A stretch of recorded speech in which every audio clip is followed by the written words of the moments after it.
यस्तो हो। लास्ट दिन के भएको भन्दाखेरि चाहिँ हाम्रो गेम कहाँबाट बिग्रेको भन्दाखेरि चाहिँ हामी गेम खेल्नुभन्दा अगाडि नै हाम्रो गेम बिग्रिसक्यो। हामीले गेम स्टार्ट गर्नुभन्दा अगाडि नै हाम्रो गेम बिग्रिसक्यो किनभने सोचै हाम्रो सोचै स्म्यास पोइन्टमा मात्र गयो क्या। हाम्रो फोकस चाहिँ स्म्यास पोइन्टमा मात्र गयो। के भयो भन्दा 10 पोइन्ट ल्याउने, 10 पोइन्ट लिएर चिकन खाने। हाम्रो मेन्टालिटी नै त्यही भयो। 10 पोइन्ट ल्याउने अनि चिकन खाने। हाम्रो गेम त्यहीँ बिग्रिसकेको थियो। त्यहीँ त्यहीँ नै बिग्रिसक्यो त हाम्रो गेम। हामीले 6 गेम खेलेको मात्र हो।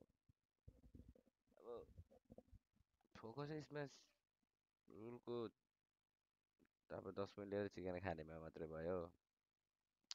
अनि त्यही माथि फर्स्ट गेम सानो त हाम्रो राम्रो गएकै थिएन पुरै टुर्नामेन्टभरि नै। अनि टुर्नामेन्टभरि नै गेम राम्रो गएको थिएन।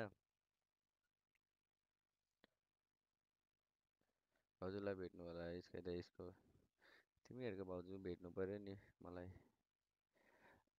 अनि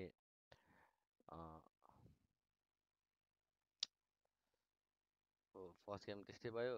अनि सेकेन्ड गेममा पोइन्ट आउँथ्यो। त्यहाँ अलिअलि मिस्टेक भयो। त्यो गेम चिकन गेम थियो त्यो गयो। थर्ड म्याच फेरि थर्ड म्याच हो कि फोर्थ म्याच हो त्यस्तै खुलित्त भएर अँ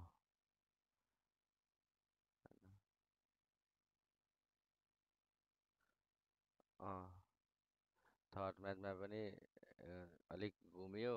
अनि त्यसमा चाहिँ स्म्याच पोइन्ट आयो पुग्यो। अनि फोर्थ म्याचमा त तिनीहरू ड्रपमा आइदिइहाल्यो। अनि त्यहाँपछि त नि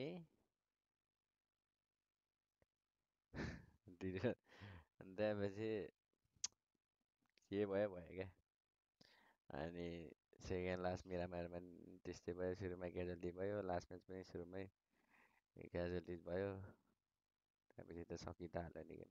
हाम्रो फोकसै स्म्याच पोइन्टमा भयो। त्यो नभएको भए चाहिँ राम्रो हुन सक्थ्यो।